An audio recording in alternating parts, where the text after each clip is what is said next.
Hello guys, ఈ వీడియోలో మనం Spanish romantic movie our fault కథ వినబోతున్నాం. ఇది ఒక ట్రయాలజీ అనమాట. My fault, your fault and లాస్ట్లో our fault. My fault, your fault మీద నేను ఆల్రెడీ ఒక షార్ట్ చేశాం. దాన్ని లింక్ డిస్క్రిప్షన్లో పెడతా, వీలైతే చూడండి. అండ్ అవర్ ఫాల్ట్ మూవీ స్టార్టింగ్కి వచ్చేటప్పటికే మూవీ అనేది జన్నా అండ్ లియాన్ వాళ్ళ పెళ్లితో స్టార్ట్ అవుద్ది.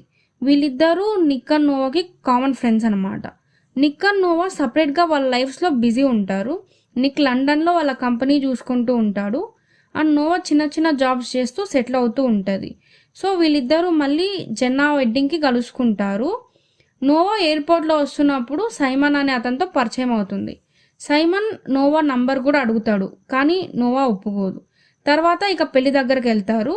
నోవాకి నిక్ తర్వాత ఎదురు పడతారు. ఒకరినొకరు చూసుకుని ఇగ్నోర్ చేసుకుంటారు. వాళ్ళిద్దరిని కలపడానికి జెన్నా అండ్ లియన్ చాలా ట్రై చేస్తారు, కానీ నిక్ అండ్ నోవా మధ్య ఒక టెన్షన్ అనేది ఉంటుంది. ఇద్దరికి చాలా ఎంబ్రాసింగ్ ఉంటుంది ఒకరి దగ్గర ఒకరికి. తర్వాత ఇక రిసెప్షన్ అయ్యాక ఇద్దరు కలిసి డ్యాన్స్ చేస్తుంటారు. అప్పుడు నిక్ అంటాడు, వీళ్ళిద్దరూ మనల్ని కలపడానికి చాలా ట్రై చేస్తున్నారు కదా అని. కానీ నోవా అంటది, నిక్ మన ఇద్దరి మధ్య మొత్తం అయిపోయింది, ఇక మన ఇద్దరం కలిసే ఛాన్సెస్ ఉండవు అని. కానీ వాళ్ళిద్దరి మధ్య ఒక స్ట్రాంగ్ అట్రాక్షన్ ఉంటుంది. ఆ రోజు నైట్ వాళ్ళు ఇంటిమేట్ అవుతారు. కానీ ఇంటిమేట్ అయిపోయిన తర్వాత నోవా చెప్తుంది అనమాట, నువ్వు మా నాన్న సమాధి మీద రాసావు కదా నిక్, చీకట్లో నేను నీకు వెలుతురుగా ఉంటాను అని, దాన్ని నేను చదివాను. అప్పుడు నిక్ అంటాడు, అదంతా ఒకప్పుడు నోవా, ఇప్పుడు కళ్ళు మూసుకుంటే నువ్వు నన్ను చీట్ చేసిందే నాకు గుర్తొస్తుంది, మైకేల్తో నువ్వు పడుకొని ఉండడమే నాకు గుర్తొస్తుంది అని. నోవా చాలా రిగ్రెట్ ఫీల్ అవుద్ది, చాలా గిల్టీగా ఫీల్ అవుద్ది. అలాగే తనకు అర్థం అవుతుంది, నిక్ ఇంకా క్షమించలేకపోతున్నాడు నన్ను అని. నెక్స్ట్ సీన్లో మనకు మైకేల్ని చూపిస్తారు. యువర్ ఫాల్ట్ మూవీలో మైకేల్ నోవాని సెడ్యూస్ చేసి తనతో పడుకుంటాడు. అసలు దీనివల్లనే నోవాకి నిక్కి బ్రేకప్ అవుతుందన్నమాట. ఇలా జరిగినప్పటి నుండి మైకేల్కి ఎలాగైనా బుద్ధి చెప్పాలి అని నిక్ అనుకుంటాడు. కాబట్టి మైకేల్ మీద కేసు పెడతాడు, ఇలా స్టూడెంట్స్ని సెడ్యూస్ చేస్తున్నాడు అని. తర్వాత మైకేల్ ఒక హాస్పిటల్లో ప్రజెంట్ వర్క్ చేస్తుంటాడు. అయినా ఆ కేసు నడుస్తూనే ఉంటుంది. ఇప్పుడు ఆ కేసులో కనుక ఇతను దోషి అని తెలిస్తే మైకేల్ కెరీర్ మొత్తం స్పాయిల్ అయిపోతుంది అనమాట. నోవా కొత్త కంపెనీలో జాయిన్ అవుతుంది. ఆ కంపెనీ హెడ్ సైమన్ అనమాట. ఫస్ట్లో మనం ఎయిర్పోర్ట్లో నోవా నంబర్ అడుగుతాడు కదా, అదే సైమన్ ఇప్పుడు నోవా పనిచేస్తున్న కంపెనీకి హెడ్. స్లోగా నోవా ఇంకా సైమన్ చాలా క్లోజ్ అవుతారు. కలిసి డిన్నర్స్కి వెళ్తారు, డేట్స్కి వెళ్తారు. సైమన్ నోవాకి ప్రపోజ్ చేస్తాడు, నోవా నువ్వు అంటే నాకు ఇష్టం. Nova okay will take things slowly అని. నిక్ ప్రజెంట్ తను పనిచేస్తున్న కంపెనీని వదిలేసి కొత్త కంపెనీస్ మీద బాగా ఇన్వెస్ట్ చేద్దాం అనుకుంటాడు. దీనివల్ల వాళ్ళ కంపెనీ షేర్ హోల్డర్స్ అందరికీ చాలా లాస్ వస్తుంది. షేర్ హోల్డర్స్ అందరూ బయటకు వచ్చి ప్రొటెస్ట్ చేస్తారు, అందరికీ ఉద్యోగాలు పోతాయి. కానీ నిక్ మాత్రం ప్రజెంట్ సైమన్ ఉన్నాడు కదా, ఏ కంపెనీలో అయితే నోవా వర్క్ చేస్తున్నదో ఈ కంపెనీ మీద ఇన్వెస్ట్ చేస్తాడు. అట్ ది సేమ్ టైం మనకు సోఫియాను కూడా చూపిస్తారు. యువర్ ఫాల్ట్లో కూడా సోఫియా ఉంటుంది. సో నిక్ సోఫియాకి చెప్తాడనమాట, మీ నాన్నకు తొందరలో ఎలక్షన్స్ వస్తున్నాయి, బయట నా ఇమేజ్ కూడా బాగాలేదు, సో ప్రజెంట్ మన ఇద్దరం ఎంగేజ్మెంట్ చేసుకోబోతున్నామని మనం మీడియాకి చెప్దాం, దీనివల్ల నా కంపెనీకి కూడా బెనిఫిట్ అవుద్ది, నీకు బెనిఫిట్ అవుద్ది అని. సోఫియాకి నిక్ అంటే చాలా ఇష్టం. సో నిక్ మీద ఉన్న ఇష్టంతో తను దీనికి ఒప్పుకుంటుంది. ఆ నెక్స్ట్ డే నిక్ సైమన్ వాళ్ళ కంపెనీని చూడ్డానికి వెళ్తాడు. అందులో ఇతని షేర్స్ ఉన్నాయి కదా, సో చూడ్డానికి వెళ్తాడు. నిక్కి తెలియదు అనమాట నోవా అక్కడే వర్క్ చేస్తున్నదని. అక్కడ నిక్ నోవాని చూసి షాక్ అయిపోతాడు. తర్వాత సైమన్ని పిలిచి అడుగుతాడు, నా స్టెప్ సిస్టర్ ఇక్కడ ఏం చేస్తున్నది అని. స్లోగా సైమన్కి నోవాకి మధ్య జరుగుతున్న ఈ రిలేషన్ గురించి నిక్కి తెలుస్తుంది. చాలా జెలస్ వస్తుంది. సైమన్ నచ్చడు నిక్కి. ఎలాగైనా వీళ్ళిద్దరిని కొంచెం దూరం పెట్టాలి అనుకుంటాడు. సో ఇప్పుడు అతని కంపెనీలో చాలా రూల్స్ పెడతాడు. అక్కడ ఎంప్లాయీస్ మధ్యలో ఇట్లాంటి రిలేషన్సే ఉండకూడదు అంటాడు. ఆఫీస్ మొత్తం సీసీటీవీస్ పెడతాడు. ఈ విషయం నోవాకి అర్థమవుద్ది, కావాలనే నా మీద ఇట్లా చేస్తున్నాడు అని. వీళ్ళిద్దరి మధ్యలో చాలా స్లో బర్నింగ్ సీన్స్ ఉంటాయి. వీళ్ళిద్దరి మధ్య అంటే అతనుకున్న జెలస్ని, ఈమె నేను ఇలానే చేస్తాను, నాకు సైమన్ అంటేనే ఇష్టమని, ఇలా చాలా సీన్స్ ఉంటాయి. తన వల్లనే నిక్ సైమన్ని ఇలా ఇబ్బంది పెడుతున్నాడని చెప్పి నోవా కంపెనీ నుండి రిజైన్ చేసి వెళ్ళిపోద్ది. కొన్ని రోజులకు నిక్ వాళ్ళ మదర్ నిక్ని కలుద్దామని పిలుస్తుందన్నమాట. నిక్ వాళ్ళ మదర్కి ఇంకో కూతురు ఉంటుంది, మ్యాగీ. తను నిక్కి చెల్లెలు అవుద్ది. వాళ్ళిద్దరూ చాలా క్లోజ్గా ఉంటారు. నిక్కి వాళ్ళ అమ్మ మీద చాలా కోపం ఉంటుంది, చిన్నప్పుడే ఇలా వదిలేసి వెళ్ళిపోయింది అని. యాక్చువల్లీ చెప్పాలంటే వాళ్ళ అమ్మ మీద ఉన్న ఈ కోపం వల్లనే నిక్కి అటాచ్మెంట్ ఇష్యూస్ ఉంటాయి. ఎవరికి ఎక్కువ క్లోజ్ అవ్వడు, అటాచ్ అవ్వాలనుకోడు. సో వాళ్ళ అమ్మ తర్వాత నిక్ని కలుద్దామని పిలిస్తే ఇష్టం లేకపోయినా కూడా వెళ్తాడు. వాళ్ళమ్మ చెప్తుంది, ఇక నేను ఎక్కువ రోజులు బతకలేను, మ్యాగీని నీ దగ్గర తీసుకెళ్ళు అని. నిక్ అంటాడు, తనను కూడా అనాథ చేసేస్తున్నావమ్మా, తనను కూడా ఒంటరి చేసేస్తున్నావు అంటే తను లేదు, నాకు ల్యూకేమియా ఉంది, అందుకనే మ్యాగీని నీ దగ్గర వదులుతున్నాను, మ్యాగీని బాగా చూసుకో అని చెప్పేసి వాళ్ళమ్మ వెళ్ళిపోతుంది.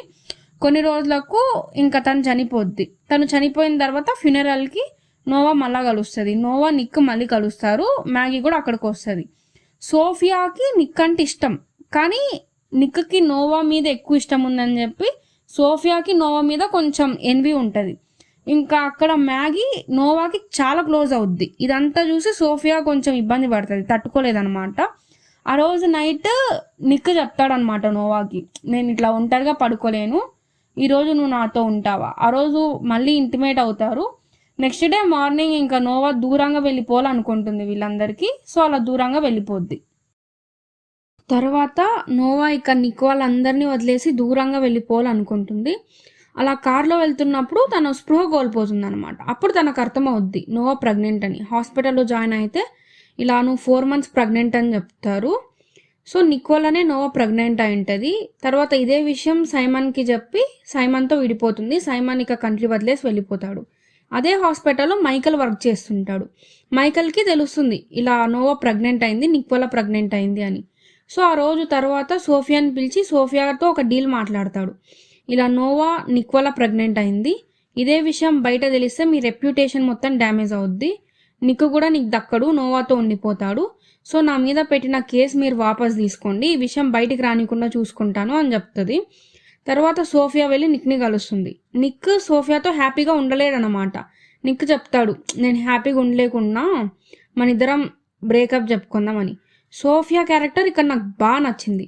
సోఫియా నిక్కి రియలైజేషన్ వచ్చేలాగా చేస్తుంది. సోఫియా చెప్తుంది నిక్కి, నువ్వు ఎప్పుడు హ్యాపీగా ఉన్నావు, నీ వల్ల నీ చుట్టుపక్కన ఉన్న వాళ్ళందరినీ నువ్వు బాధ పెడుతున్నావు నిక్, నువ్వు ఎవరిని క్షమించలేకపోతున్నావు, మీ నాన్న మీద కోపంతో మీ నాన్నను దూరంగా పెట్టావు, మీ అమ్మను కూడా దూరంగా పెట్టావు, ఇక నిన్ను ఎంతగానో ప్రేమించిన నోవాను కూడా దూరంగా పెట్టావు, నోవాకి నీ అవసరం చాలా ఉంది, నీకు ఇప్పుడన్నా నోవా దగ్గరికి వెళ్ళిపో అని చెప్పి నిక్కి రియలైజేషన్ వస్తుందన్నమాట నోవా తనని ఎంతగా ప్రేమించింది అని. తను పాస్ట్లో చేసిన ఒక తప్పుని పట్టుకొని నిక్ ఇన్ని రోజులు నోవాని దూరంగా పెట్టాడు. సో నిక్ ఇక నోవాని క్షమించేసేయాలి అనుకుంటాడు. నోవా దగ్గరికి బయలుదేరుతాడు. నోవా జెన్నా అండ్ లియాన్ వాళ్ళ ఇంట్లో ఉంటుంది కదా. ఇప్పుడు నోవా లగేజ్ సర్దుకొని ఇక్కడ నుండి దూరంగా వెళ్ళిపోవాలనుకుంటుంది. నిక్ వెళ్ళి నోవాని ఆపుతాడు. వెళ్ళి సారీ చెప్తాడు. సారీ నోవా, ఇన్ని రోజులు నిన్ను దూరంగా పెట్టాను, ఇక నాతో పాటు వచ్చేసేయ్, సైమన్ని వదిలేసే అని చెప్తాడు. కానీ నోవా మాత్రం ఇంకా నేను ఇక్కడ నుండి వెళ్ళిపోతాను, నన్ను క్షమించు అని తను కూడా అక్కడ నుంచి వెళ్ళిపోద్ది. నిక్కి తెలుస్తుంది నోవా ప్రెగ్నెంట్ అయిందని. నోవా దగ్గరికి వెళ్ళి, నోవా ఈ బిడ్డ సైమైందైనా పర్లేదు, నేను యాక్సెప్ట్ చేస్తాను, నాతో ఉండు నోవా అంటాడు. తర్వాత వాళ్ళ ఫ్రెండ్ లియాన్ చెప్తాడు, ఆ బిడ్డ సైమంది కాదు నీదే అని. తర్వాత అంతలో నోవా కార్లో వెళ్ళిపోతుంది. నిక్ నోవాని చేసి స్టాప్ చేసి తర్వాత వాళ్ళిద్దరు ఇలా హగ్ చేసుకునే మూమెంట్లో వాళ్ళ ఇన్సూరెన్స్ కంపెనీ షేర్ హోల్డర్ ఒకడు వచ్చి నిక్ని షూట్ చేస్తాడు. అలా నిక్ని హాస్పిటల్కి తీసుకెళ్తారు. నిక్ చాలా ఒక 2 years పాటు కోమాలో ఉంటాడు. నిక్ కోమా నుండి బయటకు వచ్చేటప్పటికే నోవాకి ఒక బిడ్డ కూడా పుట్టుంటాడు. తర్వాత ఇక వాళ్ళిద్దరు ఓకే ఇప్పుడు హ్యాపీగా ఉన్నారు అని అనుకునే మూమెంట్లో మైకల్ ఇంకా బ్రియర్ ఇద్దరూ వచ్చి, బ్రియర్కి వీళ్ళ ఫ్యామిలీ వల్ల తన బిడ్డను కోల్పోయి ఉంటుంది. సో నిక్ మీద చాలా కోపంతో ఉంటుంది. సో మైకల్ అండ్ బ్రియర్ ఇద్దరూ కలిసి వచ్చి నిక్ వాళ్ళ బిడ్డను దొంగతనం చేయాలనుకుంటారు. ఆ లాస్ట్ మూమెంట్లో ఒక చిన్న యాక్షన్ ఫైట్ ఉంటుంది. ఎలాగో అలాగా మైకల్ వాళ్ళని పోలీసులకు పట్టించేసి వీళ్ళ బిడ్డతో హ్యాపీగా ఉంటారు. ఇదండి అవర్ ఫాల్ట్ మూవీ స్టోరీ. ఇక్కడతో మూవీ ఎండ్ అవుద్ది, ఈ ట్రయాలజీ కూడా ఎండ్ అవుద్ది. ఈ వీడియో కనుక మీకు నచ్చితే లైక్ చేయండి, సబ్స్క్రైబ్ చేయండి, ఒక కామెంట్ చేయండి. This is my first video అనమాట. దీని మీద మీ ఒపీనియన్ ఏంటి అని కామెంట్ సెక్షన్లో నాకు చెప్పండి. Thank you.